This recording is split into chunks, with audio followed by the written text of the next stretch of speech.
그리고 오늘 이 말씀을 통해서 성막을 왜 공부해야 하는가에 대해서 함께 나누도록 하겠습니다. 우리가 본문만 읽으면 도대체 무슨 말인가? 혼자 읽으면 그냥 읽다가 그냥 때리치기 딱 좋은 말씀이에요, 그죠? 읽어도 무슨 말이냐? 고가 뭔지, 각 판의 길이가 뭔지, 규빗은 뭔지, 너무너무 사실은 그냥 한번 읽기에는 참 쉽지 않습니다. 그러나 하나하나 이렇게 배우고 다시 한번 익히면은 이제 다시 읽을 때는 좀 더 이해가 쉬우리라고 믿습니다. 우리가 출애굽기 32장부터 34장에 나오는 이 금송아지 우상 사건을 제외하고 25장부터 40장까지 13회에 걸쳐서 출애굽기의 3분의 1 정도가 해당하는 분량이 바로 성막에 대해서 다루고 있어요. 성막에 대해서 굉장히 많이 다루고 있다는 거죠. 많이 다루고 있어요. 25장부터 40장까지. 그 32장, 34장 이 두 장 빼고 32장부터 34장까지 석장이죠. 석장 빼고는 다 성막에 관련된 말씀이에요. 그러니까 성막에 대해서 굉장히 많이 말씀하고 있다 하는 것을 우리가 볼 수 있습니다. 그래서 우리가 성경을 1년에 한 번 통독하겠다고 이렇게 결심을 하지만 사실은 출애굽기 성막의 이 모든 그 설명들을 읽을 때나 아니면 레위기에 가면은 참 성경 그냥 우리가 덮어버리기가 참 쉬운 그런 어려운 책이라는 거.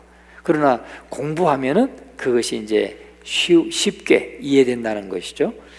그래서 우리를 난감하게 하는 이 성막은 모세가 시내산에 올라가서 하나님 앞에서 40일 동안 머무는 동안에 40주 40야 금식하면서 물만 마시고 금식할 때 하나님이 주신 것입니다. 그래서 십계명과 모든 율례, 즉 시민법과 또 성막에 관해서 주셨습니다. 그런데 우리가 출애굽기 25장 8절 9절 말씀을 한번 읽어보겠습니다. 시작. 내가 그들 중에 거할 성소를 그들이 나를 위하여 짓되 무릇 내가 네게 보이는 모양대로 장막을 짓고 기구들도 그 모양을 따라 지을지니라. 중요한 것은 성막의 모든 모든 그 크기와 또 모든 재질과 모든 아이디어 하나님이 주셨어요. 하나님이 하라고 하는 대로, 지으라고 하는 대로, 하나님이 명령하신 대로 그렇게 지었던 것을 볼 수가 있습니다. 그래서 내가 네게 보이는 모양대로 또 그 모양을 따라 지을지니라 이렇게 말씀하심으로써 정말 하나님이 말씀하신 대로 만들어졌다 하는 것을 우리가 알 수가 있습니다. 성막은 이렇게 하나님의 아이디어고 25장부터 27장 21절까지는 성막을 지을 예물을 어떻게 준비해야 하는가 하는 것까지도 말씀하셨습니다. 그리고 출애굽기 25장에서는 우리에게 그 안에 필요한 기구들, 또 증거궤, 진설병, 또 등잔대 어떻게 만들고 또 어디에 두어야 되는가 그런 것을 다 일일이 말씀해 주셨습니다. 그리고 26장에 가면은 이제 성막을 어떻게 만들고 어떤 재료를 사용하고 어떤 크기로 어떻게 만들어라, 어떻게 세울 것인가 하는 것에 대해서 아주 구체적으로 지시해 주신 것을 볼 수가 있습니다. 또 27장에 가면은 27장에는 이제 번제단을 어떻게 만들고 성막들은 얼마의 크기로 만들고 어떤 재료를 사용해서 어떤 모양으로 세울 것인가 하는 것을 말씀해 주고 있다는 것이죠. 그리고 등불 관리는 어떻게 할 것인가 하는 게 27장에 나오고 또 28장에 가면은 제사장의 옷은 어떤 재료로 할고 또 어떤 양식대로 만들 것인가 이것이 28장에 나옵니다. 29장에는 제사장을 위임해서 그 직분을 감당하도록 어떻게 하고 매일 드릴 번제는 어떻게 드리는가 이런 것에 대해서 구체적으로 지시해 주고 있습니다. 그리고 번제를 드릴 때 하나님께서 만나 주시겠다는 거예요. 번제를 드릴 때 하나님이 만나 주신다. 여러분, 오늘 번제는 우리의 예배와 같습니다. 우리 예배가 번제와 같아요. 이 성막에서는 나 대신 짐승을 잡아서 양이나 소를 잡아서 하나님 앞에 만나는 거죠. 그런데 이 시간에는 우리가 누구를 통해서, 우리 예배를 통해서는 누가 제물이 되셔요? 예수 그리스도가 제물이 되신다는 거예요. 그래서 우리가 29장 41절에서 46절까지 말씀을 같이 한번 읽어보겠습니다. 한 어린 양은 저녁 때에 들이되 아침에 한 것처럼 소제와 전제를 그것과 함께 드려 향기로운 냄새가 되게 하여 여호와께 화제로 삼을지니. 그 다음에 42절, 이는 너희가 대대로 여호와 앞 회막문에서 늘 드릴 번제라. 내가 거기서 너희와 만나고 내게 말하리라. 중요한 게 여기서 내가 너희와 만나고 내게 말하리라. 우리가 예배할 때 하나님 우리를 만나 주시는 시간이에요.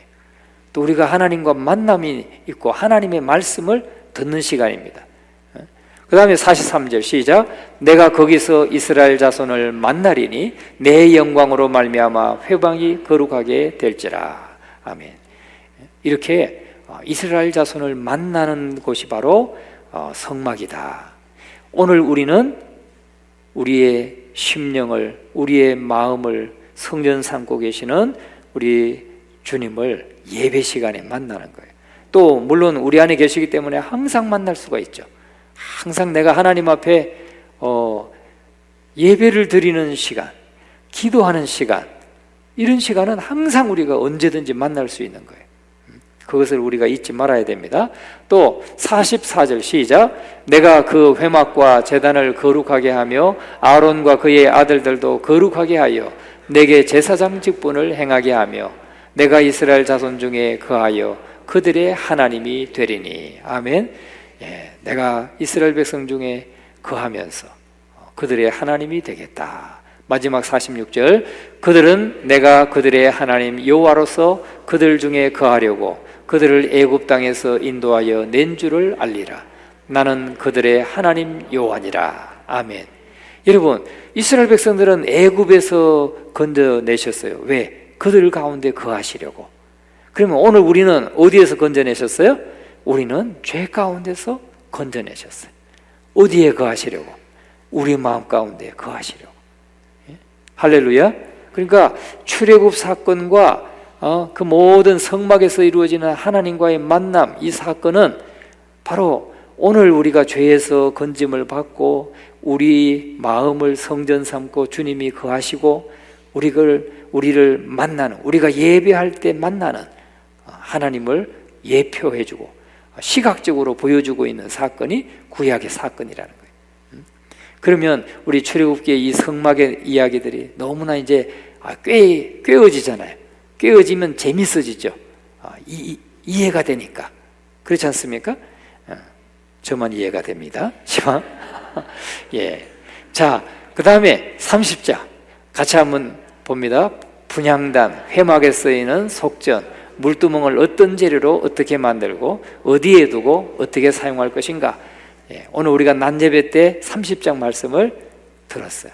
대략 성막의 기구들까지 다 한번 보았는데 이 30장에는 그렇게 회막 봉사에서 쓰이는 모든 분향할 단과 또 물두멍과 이런 것들에 대한 소상한 설명이 있었습니다.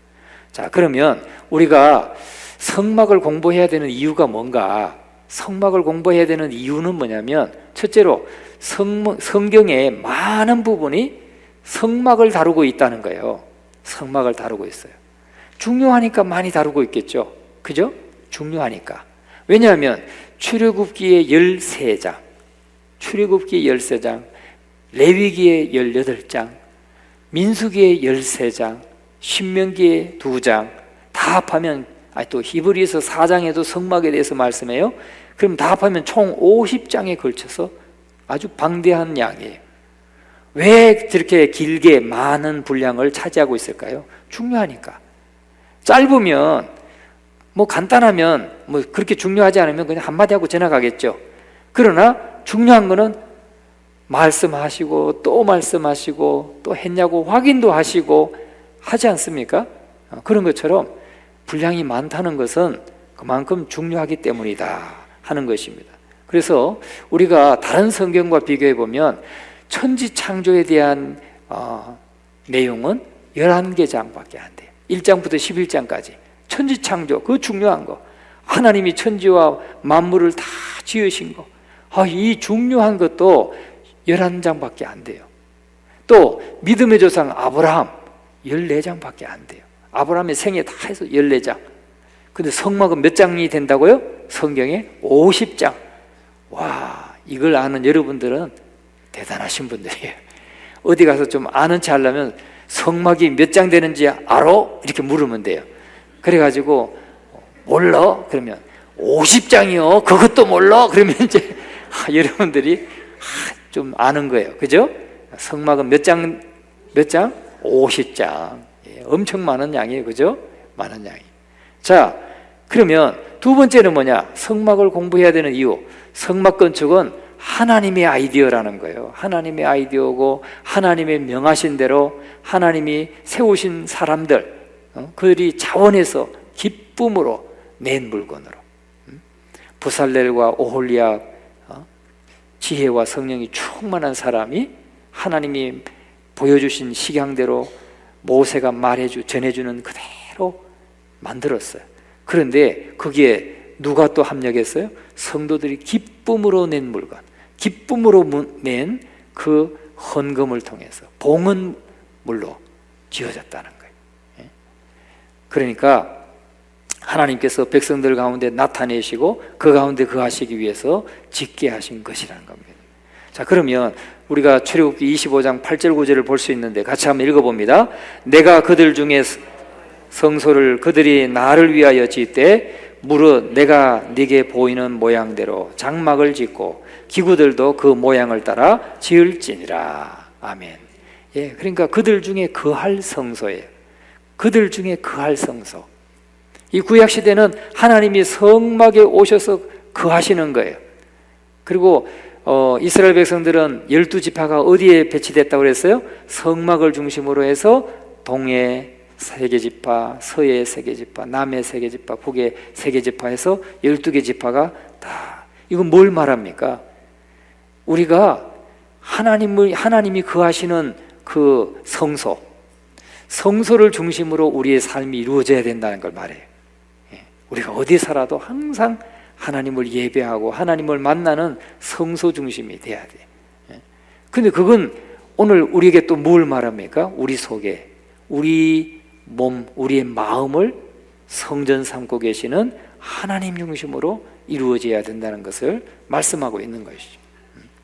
자, 우리가 출애굽기 38장 24절에서 31절의 말씀에 보면은 특별히 먼저 24절 25절을 한번 읽어봅니다. 성소 건축 비용으로 드린 금은 성소의 세겔로 29달란트와 730세겔이며 개수된 회중이 드린 은은 성소의 세겔로 100달란트와 1775세겔이니. 자, 여기 보면 금이 29달란트예요. 그러면 한 달란트가 얼마냐? 한 달란트는 34kg입니다. 금 34kg. 어마어마한 거예요. 그게 29달란트. 거기다가 또 730세겔. 이렇게 그 돈이 들어간 거예요. 또 은도 들어갔고, 은도 100달란트. 성소의 세겔로 100달란트. 1775세겔의 은이 들어갔다. 이거를 환산하면 금이 3톤 정도 된다네. 3톤. 그러니까 언약궤며 금양단이며 떡상이며 또 그 등잔대며 이 모든 것을 금으로 했고, 기둥도 다, 여러분 이 기둥도 좀 뭔가 좀 황금색으로 돼 있잖아요. 이거 그냥 이렇게 된 게 아니에요. 사실은 그런 걸 좀 그대로 본받아서 이거 한글로 생각해요. 왜? 황금색이잖아요, 기둥이. 그 성소에 모든 그 기둥들 있잖아요. 뺑 돌아가면서 동에서 서로 있는 기둥 20개 하면 40개기죠. 또 남과 북으로 이렇게 있는 가로로 있는 기둥 10개씩 하면 20개죠. 그러면 60개 기둥 다 금으로 쌌다고 그랬어요. 금으로 쌌어요. 번제단만 동으로 쌌어요. 번제단. 나머지는 다 금으로 쌌어요. 그러니까 얼마나 많은 정성과 거기에 정말 노력과 정성이 들어갔겠어요. 그 다음에 세 번째, 왜 성막을 공부해야 되냐? 성막은 구약의 중요한 제도 중에서 상징적인 것과 모형론적인 것이 공존한다는 분명한 예를 제공하고 있는 것입니다. 아까 우리 오전에 말씀을 통해서 뭘 상징하는가? 분향단이 뭘 상징하는가? 물두멍이 뭘 상징하고 번제단은 뭘 상징하는가? 번제단에서는 짐승을 잡아서 번제로 태워드리는 거지만 사실은 예수 그리스도가 우리를 위해서 십자가 위에서 당신을 완전히 내어주신, 그래서 우리의 죄를 다 대속해 주신 그것을 상징하는 거예요. 그러니까 상징적인 것이 다 담겨 있고 또 모형론적인 것이 공존한다는 거죠. 모형. 오늘 우리 신앙생활에 우리가 이해하기 좋도록 모형적인, 바로 성소도 모형이죠. 오늘 우리 마음을 성전 삼고 계시는 모형이 바로 성소예요. 성소, 지성소. 놀라운 건 뭐냐면요, 지성소를 누스라고 그랬어요. 누스. 라틴어로 누스예요. 누스. 헬라어로 누스. 그러면 누스인데, 우리가 너희가 하나님의 성전인 것과 할 때 성전이란 말을 헬라어로 누스라고 돼 있어요. 단어가 놀랍잖아요. 누스. 그러니까 지성소가 누스인데 너희가 하나님의 성전인 것과 할 때 그 성전이란 말이 누스예요. 그러니까 우리가 하나님의 성전이라는 거죠. 우리가 그것을 분명히 말씀하고 있습니다. 그래서 상징적인 것과 모형론적인 것이 함께 있다, 분명히 있다 하는 것입니다. 그래서 히브리서 8장 5절 6절 같이 한번 읽어봅니다. 그들이 섬기는 것은 하늘에 있는 것의 모형과 그림자라. 모세가 장막을 지으려 할 때에 지시하심을 얻음과 같으니 이르시되 삼가 모든 것을 산에서 내게 보이던 본을 따라 지으라 하셨느니라. 아멘. 6절도 볼게요. 그러나 이제 그는 더 아름다운 직분을 얻으셨으니 그는 더 좋은 약속을 세우신 더 좋은 언약의 중보자시라. 아멘. 자, 이 말씀이 말이죠, 그들이 섬기는 것은 하늘에 있는 것의 모형이다. 즉 땅에 있었던 그 성막은 하늘에 있는 것의 모형이라는 거예요. 모형.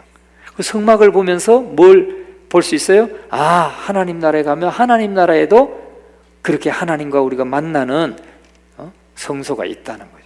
천국이 바로 성소가 되는 거죠. 그래서 모형이고 그림자예요. 그림자가 여기 이렇게 드리워지면 거기에 뭐가 있어요? 물체가 있잖아요. 그죠? 내가 걸어가면 여기에 그림자가 따라오잖아요. 그림자를 보면 이게 사람인지 뭐 사자인지 호랑인지 다 알 수가 있잖아요. 그림자 보면 어렴풋하게 사람이 걸어가는구나 이렇게 알 수 있는 것처럼 성소를 보면 하늘의 성소를 우리가 알 수 있다는 거죠. 그래서 모세가 장막을 지으려 할 때도 바로 지시하심을 얻음과 같이 그 지시하신 대로 그대로 지었다는 것을 말씀하고 있습니다. 뿐만 아니라 또 아름다운 직분을 얻으셨으니 예수님께서 언약의 중보자가 되신다라고 말씀하고 있죠. 언약의 중보자가 되신다. 자, 네 번째 우리가 또 공부해야 되는 이유는 성막은 하나님을 만날 수 있는 만남의 장소였기 때문입니다. 만남의 장소였기 때문에. 출애굽기 25장 22절을 같이 한번 읽어보겠습니다. 거기서 내가 너와 만나고 속죄소 위 곧 증거계 위에 있는 두 그룹 사이에서 내가 이스라엘 자손을 위하여 내게 명령할 모든 일을 내게 이르리라. 아멘. 여러분, 하나님을 만날 수 있는 장소는 지성소예요. 성소도 그냥 다 통틀어서 그냥 성소라고 하고, 하나님이 임재해 계시는 곳은 지성소. 지성소에도 또 어디예요? 속죄소.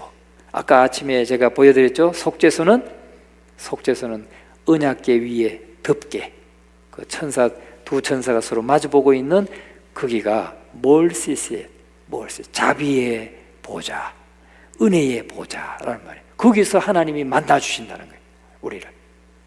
거기서 내가 너와 만나고 속죄소 위, 그 정극의 위에 있는 두 그룹 사이에서, 이 두 그룹, 천사 두 날개, 그 두 그룹 사이에서 내가 이스라엘 자손을 위하여 내게 명령할 모든 일을 내게 이르리라. 하나님의 말씀이 지금 어디서 나오는 거예요?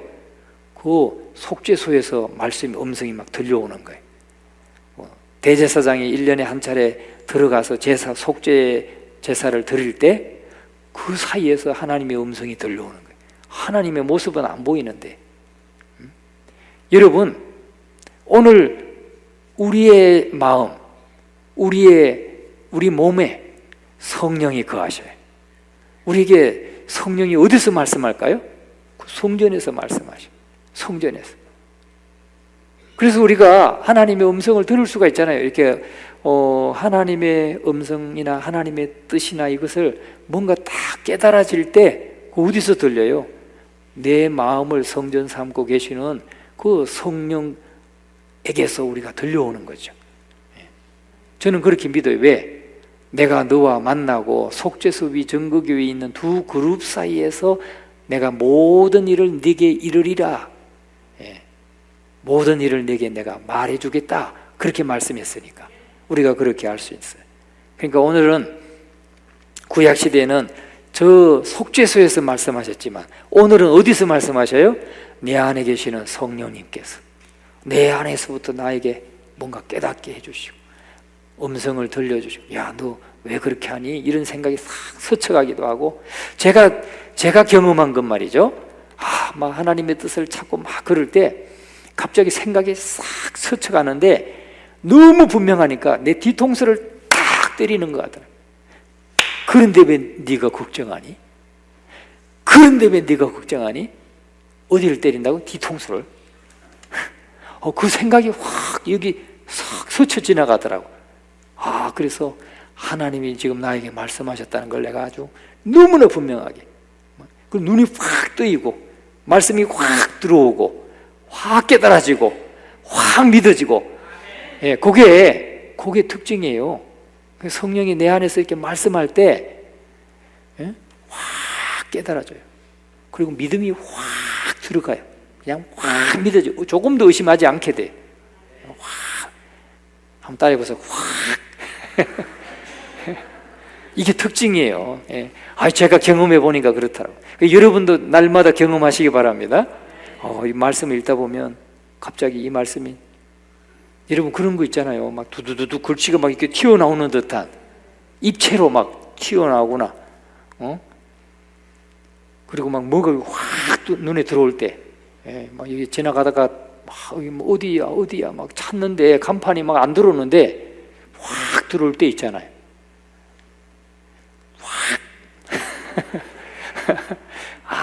그게 특징이다. 성령이 말씀하실 때 특징은 확. 아시겠죠? 확. 날마다 확을 경험하시기 바랍니다. 거기서 바로 우리 속에 계시기 때문에 그래요. 성령이 내 속에 계시니까 이 속으로 하여튼 내가 인식할 수 있도록 뭔가 깨달아지게 하거나 음성으로 들리는 듯 하거나 하여튼 그래요. 더 이상은 설명 못해요. 자, 그 다음에 출애굽기 29장 42절에 이렇게 말해요. 같이 한번 읽어봅니다. 이는 너희가 대대로 여호와 앞 회막문에서 늘 들을 번제라. 내가 거기서 너희와 만나고 내게 말하리라. 아멘. 번제. 회막에서 번제를 드릴 때 하나님이 만나주시는 거예요. 왜? 죄를 회개하고. 여러분 번제를 드릴 때 그냥 양을 데리고 와서 무조건 잡는 게 아니에요. 번제를 드리기 전에 이 제사를 드리는 사람이 제사장 앞에 왔잖아요. 그러면 자기 죄를 먼저 양의 뿔이나 머리를 잡고 이렇게 안수하고 자기 죄를 다 고해요. 자기 죄를 전가시켜요. 내 죄를 다 이 양에게 옮겨 짊어지웁니다 하고 안수하고 기도를 해요. 그리고 다 전가시켰으면 그 다음에 양을 잡는 거예요. 그러니까 양은 자기 죄로 죽는 게 아니고 이 주인 때문에, 주인의 죄를 다 짊어지고 양이 대신 죽는 거예요. 그래서 그 양을 완전히 불에 태워서 태워서 완전히 다 태워드리는 거예요. 그러니까 하나님이 거기서 우리 죄 회개하는 것을 보시고 회개하는 걸 다 용서해 주시는 거죠. 용서해 주신다. 그리고 거기서 말씀하신다는 거죠. 다섯 번째는 우리가 성막 공부를 왜 해야 되느냐. 성막은 성령님의 인도하시는 생활이 어떤 것인가를 보여주시는 것이기 때문에 그래요. 자, 출애굽기 40장 33절 34절 같이 한번 읽어봅니다. 그는 또 성막과 제단 주위 뜰에 포장을 치고 뜰문에 휘장을 다니라. 모세가 이같이 역사를 마치니 구름이 회막에 덮이고 여호와의 영광이 성막에 충만하매. 그랬어요. 아멘. 성령님의 인도하시는 생활이 어떤 것인가를 보여주는 곳입니다. 여러분, 성막과 제단 주위 뜰에 포장을 치고 뜰문에 휘장을 달고 나니까 여호와의 영광이 성막에 충만했다. 구름이 회막에 탁 덮이면서 뭘 상징해요? 하나님의 임재가 다 임하는 것을 상징해요. 그리고 하나님의 영광이 성막에 충만했다. 여러분, 하나님의 영광은 하나님의 임재를 상징하는 거예요. 임재. 지금도 하나님의 임재가 있으시니까 여러분들이 다 지금 똘망 막 확 이렇게 말씀을 듣고 있는 그 장면에 제가 느낄 때는요, 여러분은 지금 앞분의 뒷머리만 보이시기 때문에 잘 모르시죠. 근데 제 앞에서 보는 저는 하나님이 지금 이 자리에 함께 계시는구나, 이것을 느끼게 되는 거예요.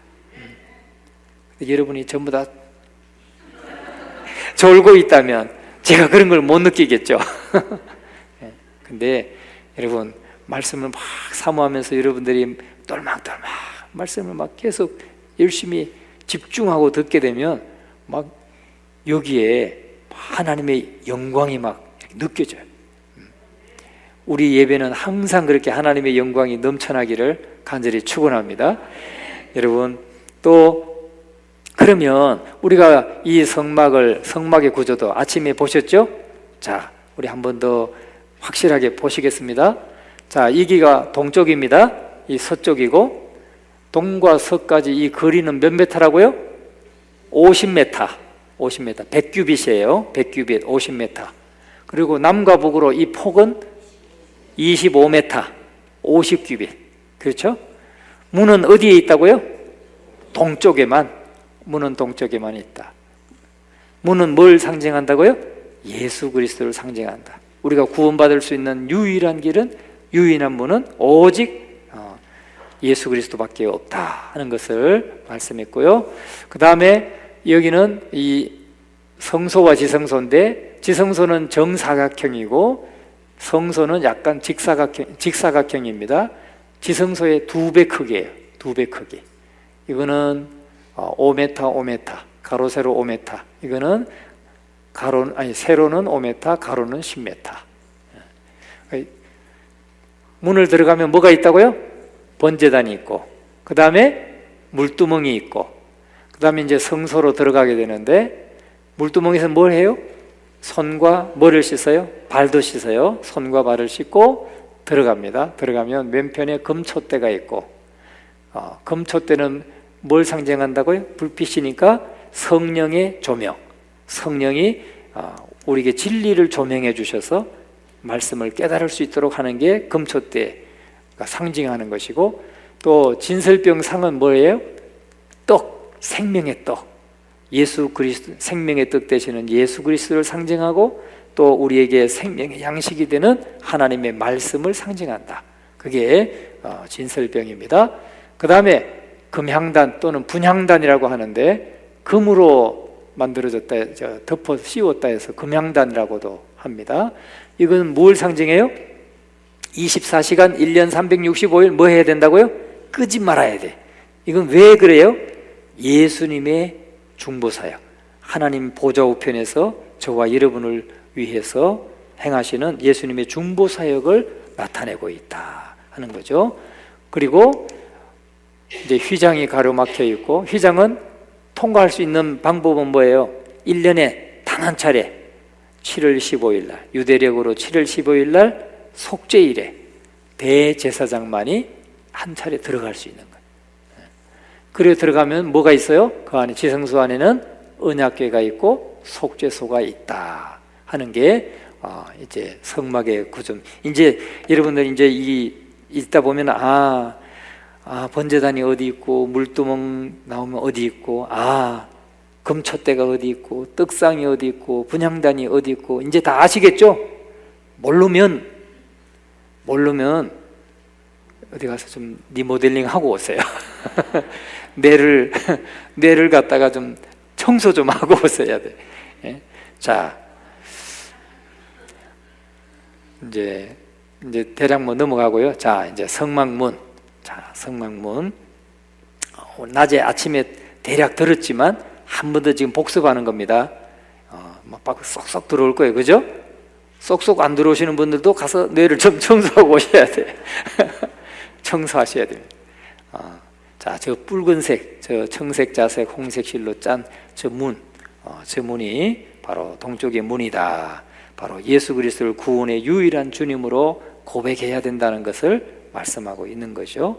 그 다음에 번제단은 예수님의 피로, 내 죄를 예수님의 피로 속죄함을 받은 것에 대한 확신을 가리키는 거예요. 확신. 그래서 저 번제를 드리고 나서 물두멍에 가서 씻을 때는 내 죄가 다 예수 그리스도의 대속의 피로 씻음 받았다 하는 확신을 가지고 씻는 거예요. 예. 자, 그 다음에 물두멍 이렇게 생겼다는 거, 이것도 한번 잘 기억해 두시기 바랍니다. 왜 밑에도 물이 있어요? 발도 씻어야 되기 때문에. 우리가 성지순례 가면은 터키라든지 이런 데 가면 무슬림 모스크를 갈 때가 있어요. 가보면 그 사람들 가면 바깥에 담벼락이 쫙 있거든요. 담에 수도가 쫙 이렇게 간격 한 50cm 간격으로 수도가 쫙 박혀 있어요. 그리고 거기에 이렇게 콘크리트로 의자도 돼 있고, 그럼 거기 앉아가지고 양말 벗고 세수도 하고 발도 씻고 그렇게 하고는 들어가요. 아마 이스마엘이 우손이니까 그런 영향이 있지 않겠나 싶어요. 그죠? 예. 물두멍도 있고, 그 다음에 금촛대가 있는데, 금촛대보다도 떡상을 먼저 보여줘요. 떡상. 순서는 딸로 그냥 금촛대 먼저 하죠. 금촛대. 뭘 뜻한다고요? 촛대는 불빛을 밝히는 거. 밤에 켜고 낮에 끄고 어둠을 밝히는 거예요. 그래서 진리의 빛으로 비추어 주시는 걸 말해요. 우리를. 여러분, 우리가 밤에 막 깜깜한 이 시골길 갈 때 뒤에 차가 오면은 라이트가 쫙 비추면 아주 그냥 이 길바닥이 쫙 저 멀리까지 막 쫙 보이잖아요. 그런 것처럼 우리가 말씀을 읽을 때 성령님께서 우리 뒤에서 이렇게 빛을 비추어 준다는 거예요. 조명한다는 거예요. 조명등을 켜준다는 거예요. 그럼 말씀이 보여지고 깨달아지고 또 이해되고 한다는 거죠. 바로 그것을 성령의 진리의 조명 사역을 상징하고 또 의미하고 있다 하는 거죠. 그 다음에 떡상, 아까도 말씀드렸지만 12개는 바로 이스라엘 12지파를 말하고, 이스라엘 12지파는 저 생명의 떡을 먹어야 된다. 저 생명의 떡은 누구라고요? 예수 그리스도를 상징하고 있다. 그리고 오늘 우리에게는 하나님의 말씀, 우리의 생명의 양식이 때는 하나님의 말씀으로. 저기도 보면 다 금으로 쌌지요. 예. 금으로 쌌어요. 조각목으로 아마 만들고 금으로 쌌어요. 그 다음에 이제 분향단이죠. 분향단 같은 경우는 요한계시록 5장 8절에도 나오고 하는데, 분향단, 아까 뭐라고 했어요? 분향단은 24시간 꺼뜨리지 말아야 되고, 또 저 불은 뭘로 붙여야 된다고 그랬어요? 예, 오직 하늘에서 불이 내려와서 붙어야 돼요. 또 그 향재료도 하나님께서 지시하신, 하나님이 만들어주신 그것을 사용하도록 했어요. 아무거나 쓰면 안 됐고, 불은 막 함부로 라이터로 그냥 켰다가 붙였다가는 죽는다. 하나님이 불을 붙여줘요. 그리고 저거는 뭘 상징한다고요? 하나님 보좌 우편에서 24시간 1년 365일 영원토록 우리를 위해서 하나님 보좌 우편에서 중보하시는 예수님의 중보 기도 사역을 상징하고 있다. 여러분 잊지 마시기 바랍니다. 그리고 그 진리의 빛을 비추어 주시는 성령의 사역. 그러니까 오늘 저와 여러분의 삶을 우리 하나님께서는 우리 일거수일투족을 우리 안에 계시는 성령님과 또 하나님 보좌 우편에서 예수님이 중보하심과 우리를 계속해서 붙드시고 보호하시고 인도하신다 하는 것을 여러분 날마다 기억하시기 바랍니다.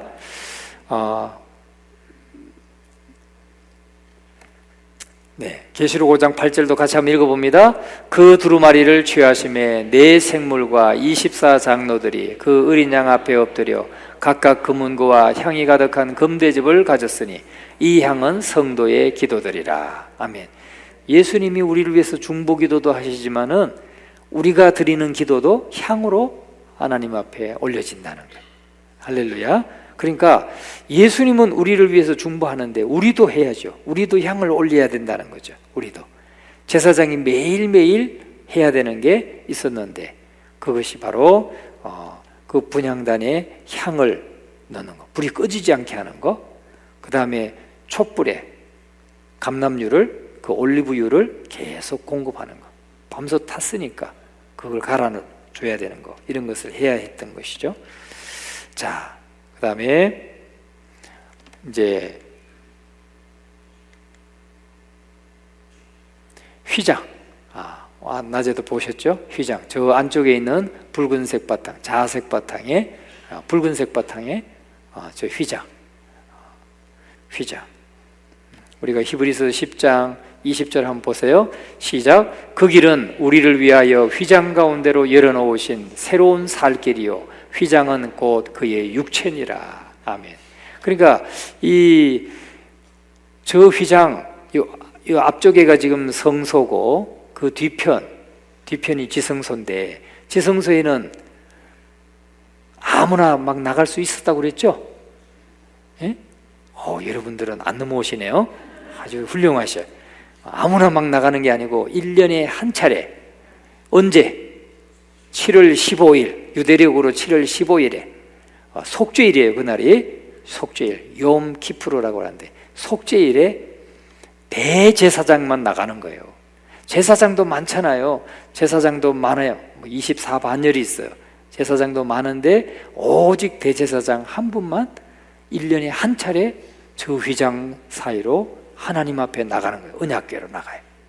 그런데 예수님이 십자가에서 운명하실 때 저 휘장이 위에서부터 아래로 찢어졌다고 그랬어요. 그러니까 위에서부터 쫙 찢어진 거죠. 하나님이 찢으셨다는 거예요. 그래서 우리에게 말씀대로 그 길은 우리를 위하여 휘장 가운데로 열어놓으신 새로운 살 길이요 휘장은 곧 그의 육체니라. 예수님의 십자가, 예수님의 육체를 찢어서 우리가 지성소로, 그 하나님이 임재해 계시는 그 속죄소로 나아갈 수 있는, 누구나 나아갈 수 있는 길을 열어놓았다는 거예요. 할렐루야. 그래서 오늘 우리가 날마다 드리는 이 기도는 하나님 앞에 언제든지 마음껏. 제가 천주교 믿는 사람들 만나봤잖아요. 여러분 천주교 믿는 사람들 얼마나 답답하겠어요. 자기가 죄를 회개하려고 해도 신부님한테 가가지고 고해성사 해야 돼. 고해성사. 자기 부끄러운 일을 고해성사 해야 돼. 그래서 그것 때문에 성당에 안 나간다는 분을 제가 여러 만나봤어요. 우리는 어떻게 해요? 그냥 여러분이 직접 나와가지고 그냥 기도하면 돼요.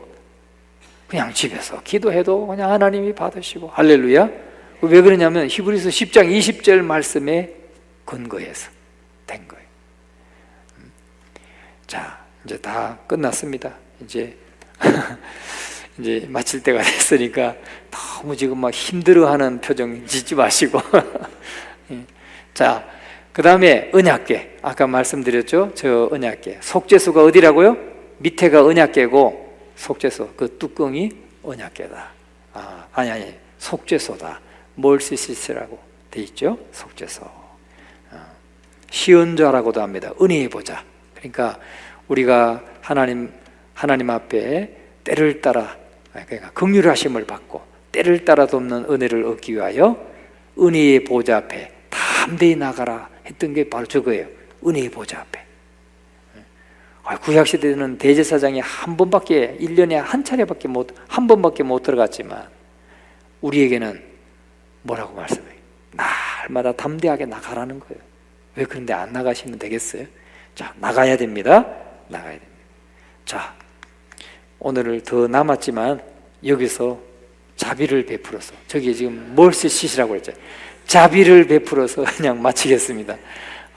우리가 이 정도만 봐도 이제 성경을 읽을 때 좀 이해가 되시기 때문에 또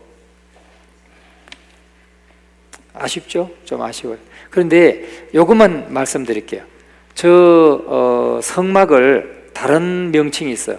우리 성경을 보다가 성막이라고만 안 나오고 어떤 경우는 장막이라고 하는 말, 같은 말이에요. 장막, 또 성막, 또는 성소라고도 해요. 성소도 성막을 가리키는 것이다.